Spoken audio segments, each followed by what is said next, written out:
So welcome, everyone. This is Community Health Learning Collective, or CHLC. Welcome to our September 2023 session. We're excited to be here, excited to be with all of you in this virtual space. So I'm going to do something a little different to start off. I'm going to launch a poll, just kind of curious where everyone is logging in from.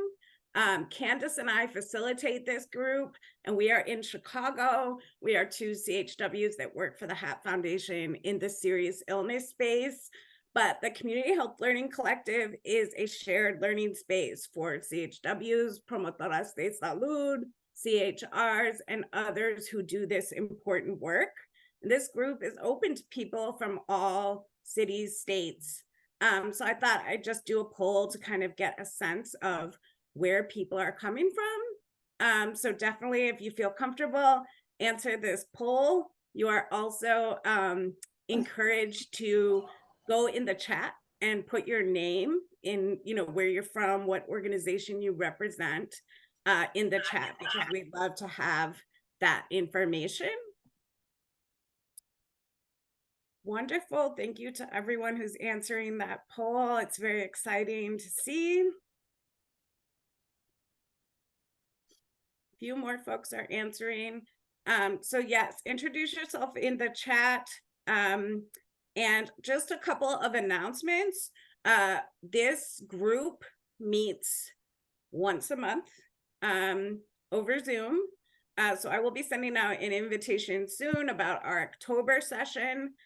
Also want to just plug that we at the HAP Foundation are having our first ever Community Health Worker Summit. That will be an in-person event on the south side of Chicago in January. So many of you have already received the save the date, or you will be receiving it soon. So we encourage you to register for that. There's also an application for people who are interested in tabling at that event. So if you haven't done that, I'll put my email in the chat. You can contact me via email and we can get you that information. The deadline for table applications is October 20th. Okay, so I'm going to end the poll, share the results. We are mostly Midwest in the house today, at least. We always get a different selection, but we have some folks from the South and from the West and some others. So thank you for those of you who have participated in that poll. It's cool. It's helpful for us to kind of like know who we're reaching and who's joining each month. So this month is kind of special. We use this space traditionally to just highlight the work of any organization, any speaker who's talking about something that touches the work of community health workers. We do a lot, so that includes a lot of folks, a lot of different topics and subject matter. But today it's a little special because we are featuring two of our own. So today's presentation is going to feature Miss Candace Draw, CHW on the South Side at the HAP Foundation, and Miss Kim Downing, who is the Executive Director of Research and Evaluation at the HAP Foundation, and then also Ms. Jocelyn Wilder, who is an MPH, and she is also a PhD candidate who will be defending her dissertation in a few months. So congratulations on that. Welcome, Jocelyn. The three of these amazing ladies are going to be talking to us about a joint research study that was done in the Chicagoland area, the HAP Foundation and NORC at U Chicago. So with that, I'm going to throw it over to these ladies. Please take it away. Yay. All right. Thanks so much. We're so excited to be here and to share this presentation with you. I'm going to share my screen to get us started.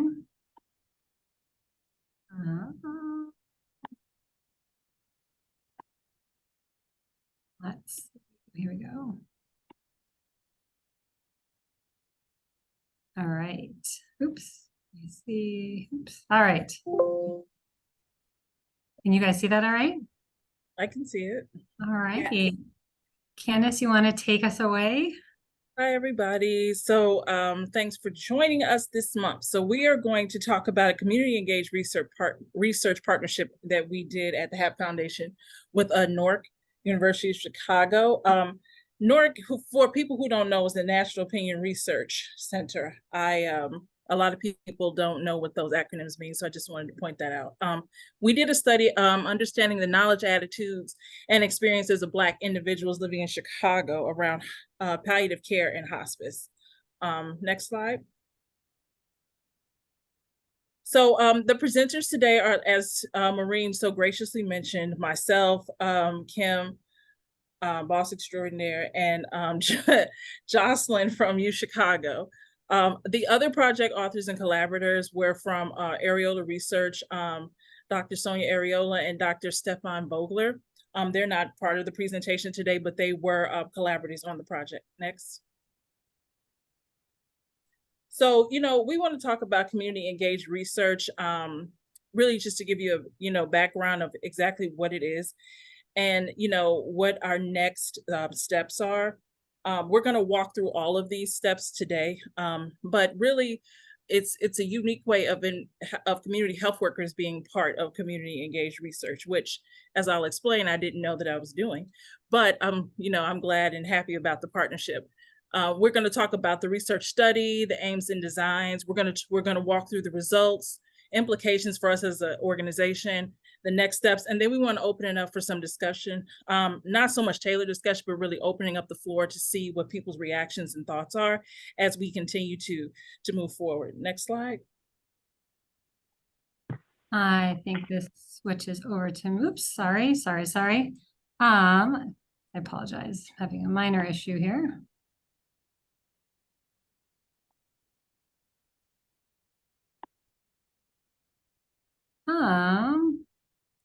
All right. I'm just not seeing my notes is my problem, but that's okay. I can wing it a little bit, I guess. You hit from beginning and then put it in presenter view. Right.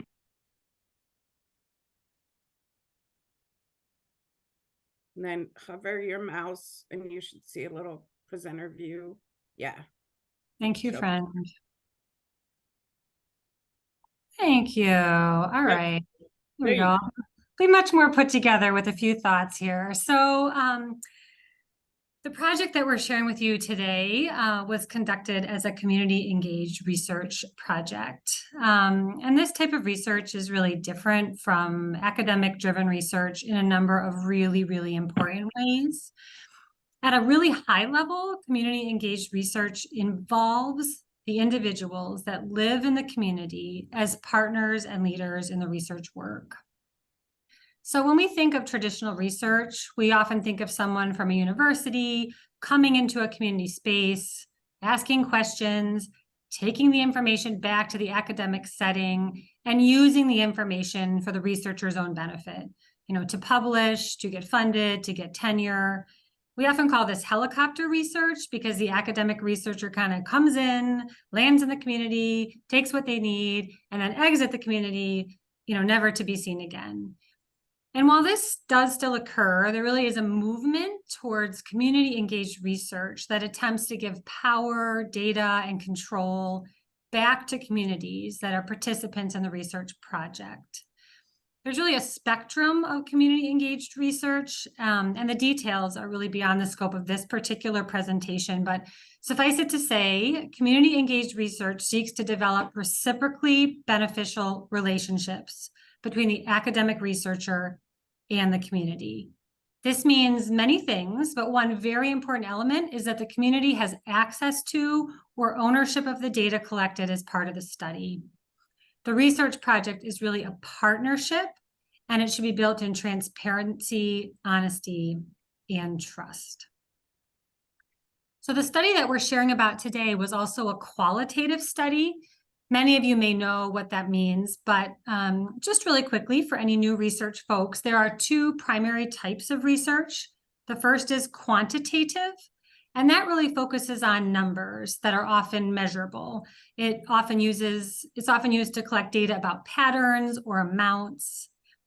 And the second type of research is qualitative, And again, that is what this research that we did entails. And qualitative research collects more descriptive information. It's used to more deeply explore or understand an issue or a topic. It often seeks to understand experiences or opinions, attitudes. It can involve emotions and judgments. I love the concept that quantitative studies really seek to understand quantitative studies, seek to understand how much or how many, where qualitative studies seek to really understand why something happens or how something happens. And I'm going to kick it back over to Candace to share a little bit about the background of how HAP and NORC began working together on this project. Thank you. So the background of this story is that I, being who I am, saw an email one day, and I saw an opportunity for community based organizations to be part of a more like a learning, community virtual setting where you would talk about, like, what are some concerns of your organization, or what are some concerns that you see in your community. So I took part in that intensive for, I think it was about 4 hours over 2 days. And then from that, there was a little bit of waiting time. And then I was contacted by NORC that they wanted to use the research idea that I posed to them. Just to give everyone a disclaimer, when I did this, I did not know that that's what I was doing, was building out a research study. The way that I am, if I'm sitting on Zoom for a long period of time and nobody's talking, in order for me not to drink a pot of coffee or not to fall asleep, I have to talk. So I didn't realize as I was doing this that this was in preparation for a bigger project. So that is how the background of the story of community engaged research between our organization and NORC. Next slide.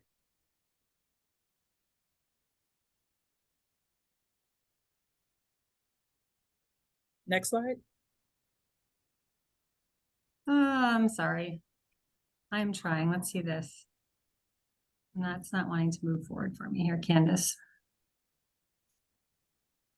There we go. So thanks for allowing me to be part of this today.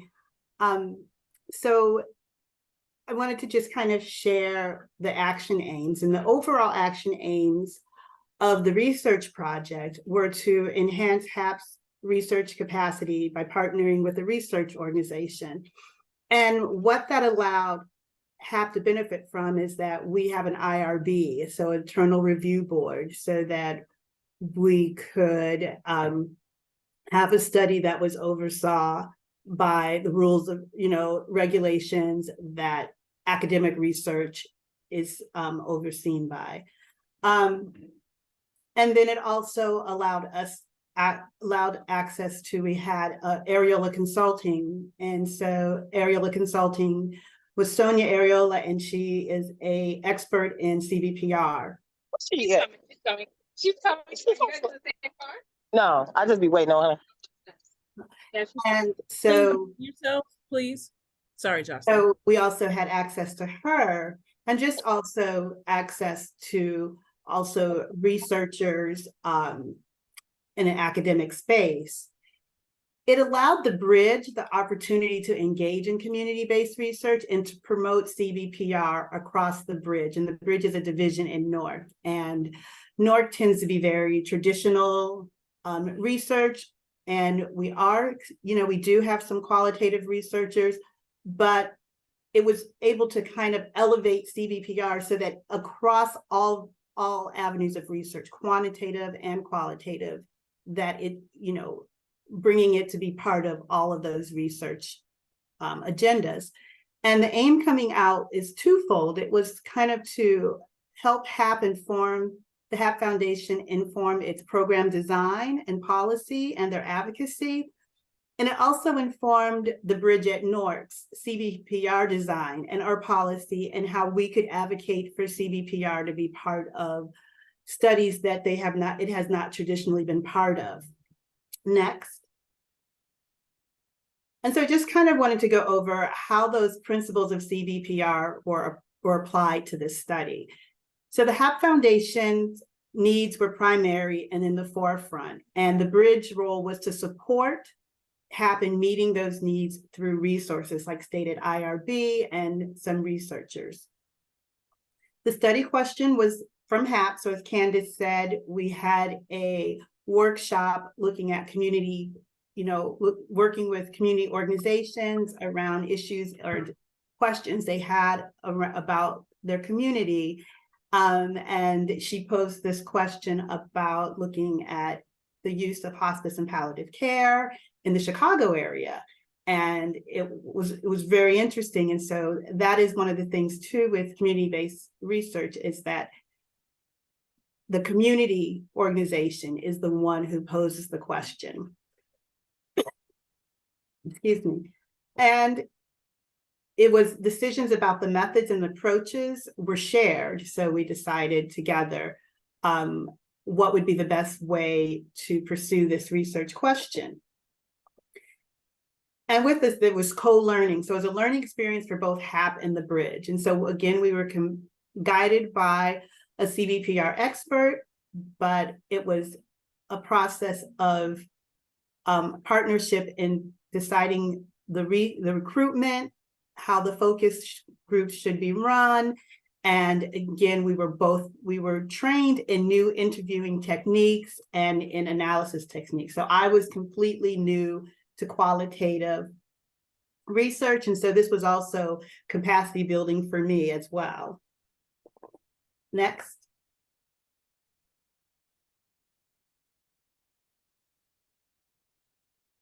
So, I think Candace was going to share this slide. Okay, I can. So the research aims for the community-based project was, because we work in end of life, to examine hospice and palliative care knowledges, attitudes, and behaviors of persons with serious illness, their family, and providers. And our second aim of the project was to identify barriers and enablers of serious illness care for African Americans in Chicago. Next.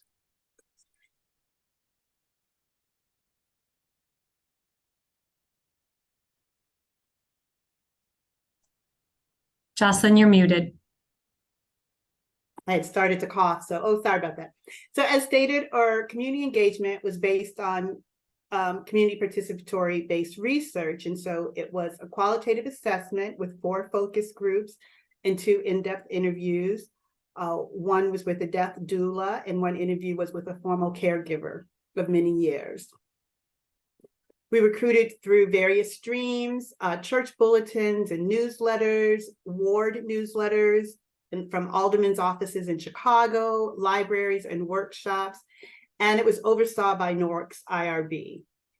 And it became opportunistic sampling because participants who participated were able to refer new potential participants for the focus groups. The analysis was thematic, and we identified common themes across the focus groups and the interviews. Next. So just a little bit about the focus group guides. Again, this was an iterative process across all parties where we developed a guide that would inform the focus group as well as the interviews. And so we separated into 3 sections: the knowledge, the attitudes, and beliefs. And that was capturing the participants' experiences with palliative and hospice services.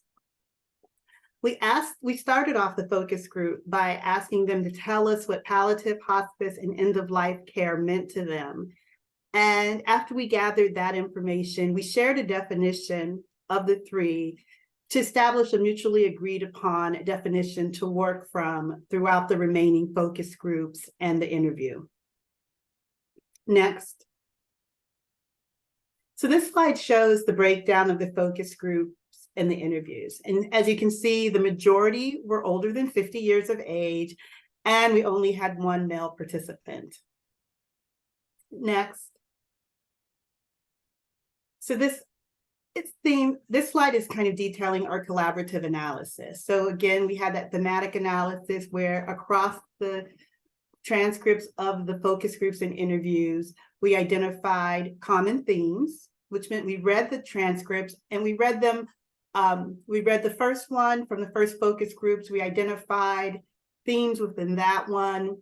We then read the next focus group. We identified common themes with the first one, but we also identified new themes that we may have missed in the first one. So we went back to the first transcript, reread that again. And we did that with each transcript, with each new transcript and interview. And across the focus groups and interviews, they were revised, or coding was revised based on new information, building a consensus across all of us researchers. Next. So this slide shares our coding lexicon, our main themes and our sub-themes. And so we captured knowledge, attitudes, and beliefs regarding palliative and hospice care. And under that, we had sub-themes. So if the first one you see, like hospice and palliative care, KAB, we were able to identify the knowledge, attitudes, and beliefs of the person with serious illness, as well as identifying knowledge, attitudes, and beliefs for family members and health providers. And next. And then thank you, Jocelyn. I'm going to begin to share a little bit about some of the findings. So, the findings are really shared because it's a qualitative study through quotes, thoughts, and stories from the participants that were in the study.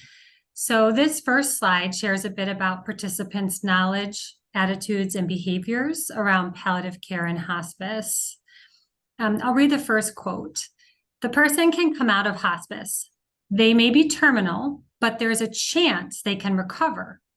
Palliative, that person is going to pass. We're not doing much to keep that person. This was interesting because it really confirmed what we at HAP experience broadly within many communities. And that is a confusion about what is hospice and what is palliative care. And while neither of these explanations are exactly how I would frame the definitions, generally speaking, this individual had the two services reversed. Palliative care is supportive care where there is certainly a chance of recovery and discharge, but hospice care is offered to people when they have a certified 6-month or less life prognosis. So this quote was valuable to us at HAP because it really confirmed the work that we do in the community to provide education to support people in understanding what services are available and how they can be used so that community members are empowered to request and know what services might be available to them when they're faced with a serious illness. The second quote is about dignity. It is when you know the end is near and you want to have comfort in your final days. It's about dignity, not about being in a hospital or a nursing home where you might not have the care you need or the love, the attention, your family members sitting with you. That's dignity, not to die in a cold room somewhere. So this is a theme we heard over and over again, that people at the end of life and those who love them deserve dignity and respect in treatment choices and in communication. So another theme we encountered in this work related to competing priorities. We really saw this in multiple ways. One was physicians or providers having a different concept of what an outcome might look like than what the patient or family desired. We see that in our first quote here. The interviewer asked, "Tell me more about the patient wanting palliative care when the surgeons and the physicians were pressuring to continue treatment." And the focus group participant responded, "I decided I didn't want what the doctor was offering. They got really mad saying, 'We are going to put a crash cart outside your door because this is going to happen.'" We also saw this concept of competing priorities in different motivators. There were multiple quotes about concern regarding money motivating decision-making as opposed to what is best for the patient. And you see that in the second quote that was shared. The focus group participant said, they wanted to give her surgery knowing that she was dying. We said, no, it's cruel to prolong her life, maybe for another week, to get the money.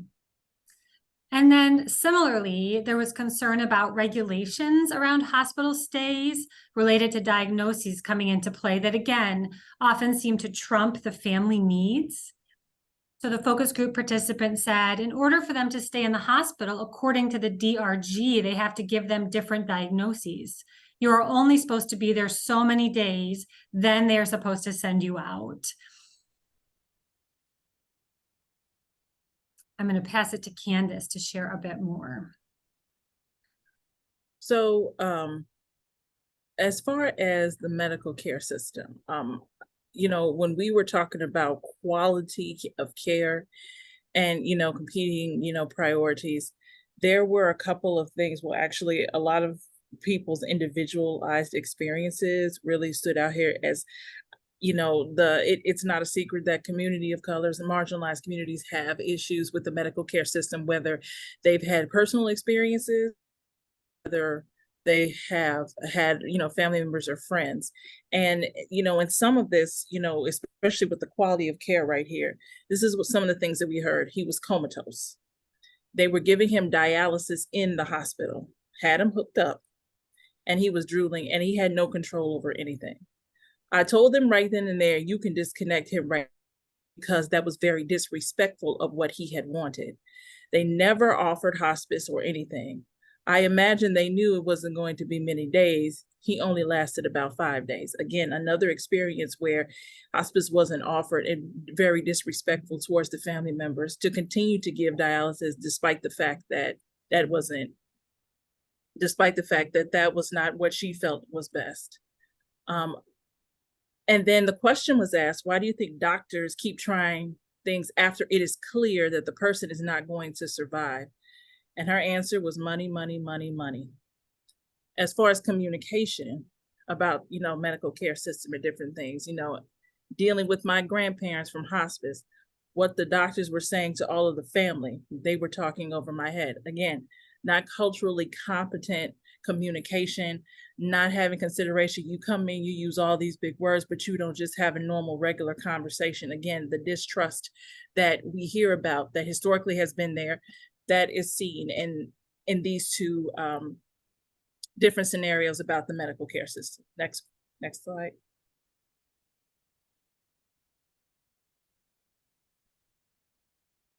Is this me? So again, the medical care system, here are some recommendations for us. Doctors will let them hang on in the hospital, maybe doing different tests or something that's unnecessary, instead of saying, okay, they got a few months to live. We need to put them in a hospice care now where they can enjoy and get the pleasure of the last few months being cared for by caring people. Next slide.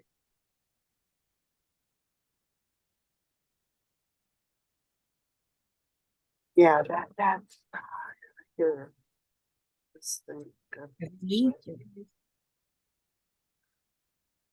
Death and dying. When it comes to spirituality, with Black communities, the spirituality plays a very big part in a lot of the decisions that we make.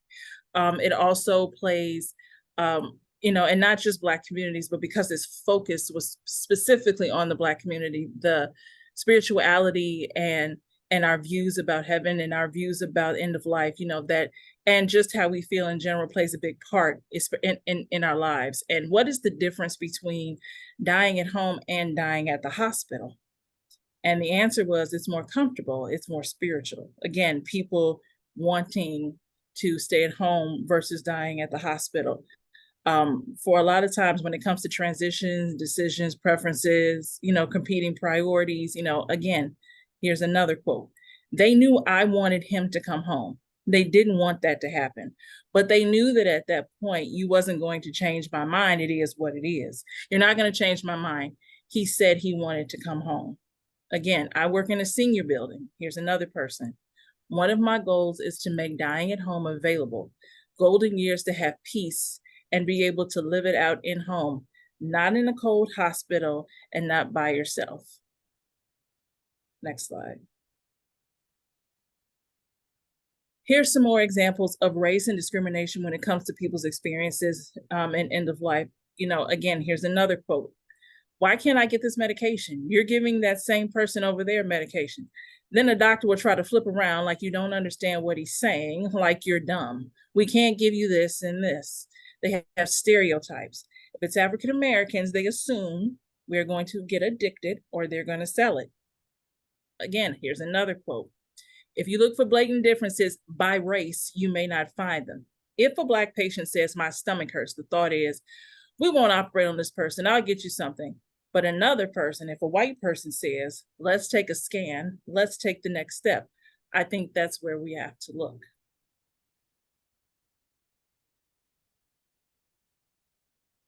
And then this one, you know, was continuing through race and discrimination, an impact statement.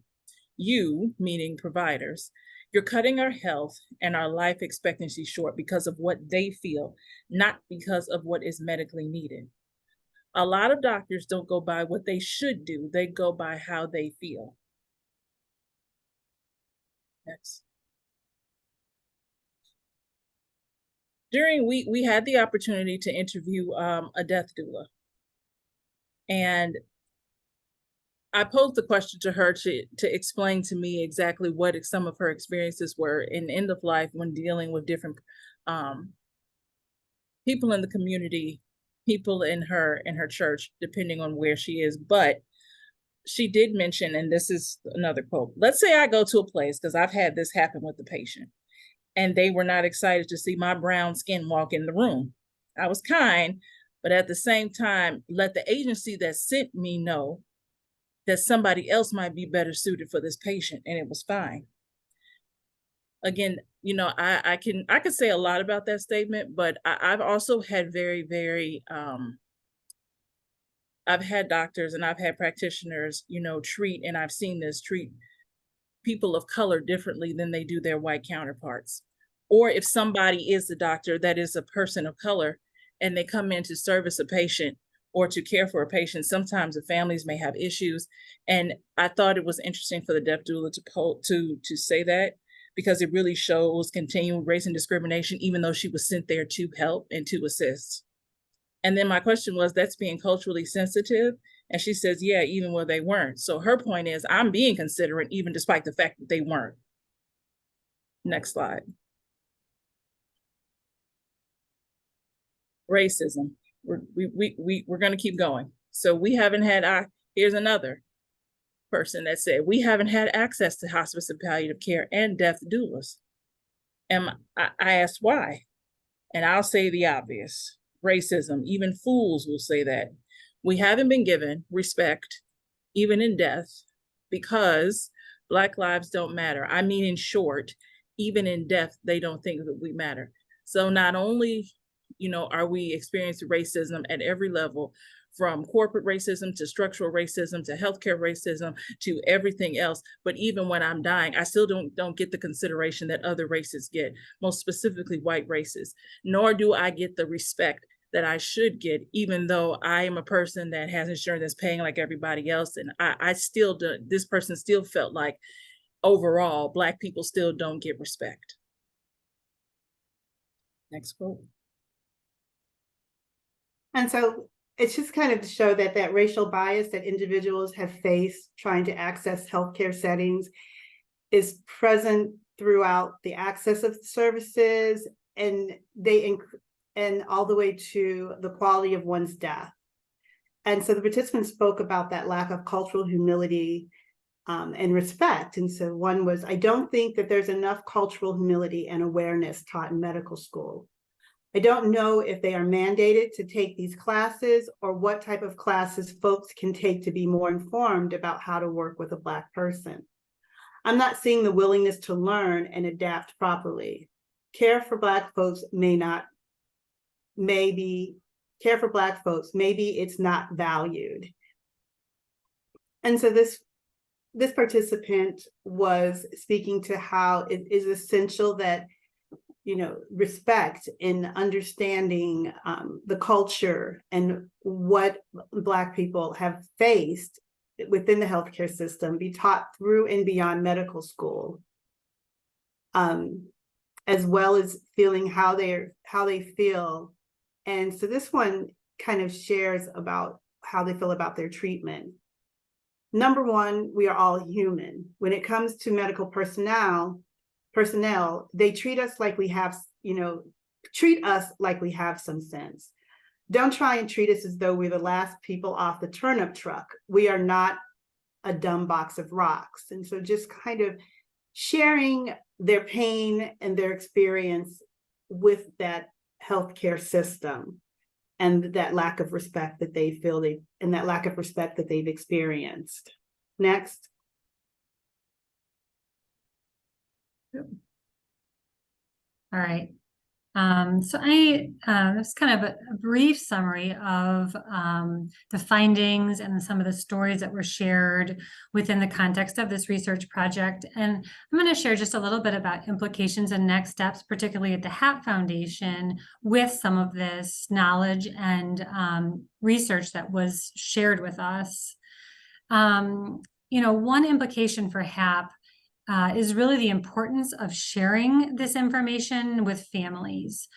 I think we really learned through this process that it's not only important for us to have the data and use it within our organization, but it's critical that the community itself also have the information. And so we are working right now. It's taken a little bit longer than what we had hoped, but on a community-facing executive summary that really provides a summary of the research, of the information we learned for community members to digest and understand and be able to use the information to empower them or to just have the knowledge of what the results were. Another implication is our increased conversation around navigating families within the healthcare system. The CHW team at the HAP Foundation does do this to some extent for families that they encounter in the community. But it was really clear from many of the stories shared that families would have benefited from some navigation through the healthcare system in the serious illness space, as well as some advocacy. It was like, this thing happened to me, but I have nowhere to kind of go with it, nowhere to go with the story. I wasn't sure where to seek assistance. I wasn't sure what to do. And so sort of this ability to have a navigation support or advocacy was a theme that came through. So sort of evaluation at HAP of what to do with that and how to better support patients in that way. We also understand we need to increase our provider education, particularly in the space of cultural competency, and ensure that care is dignity driven everywhere, but particularly in the space of end-of-life care. And finally, we continue to wrestle with structural racism within the healthcare system, including at and around the end of life.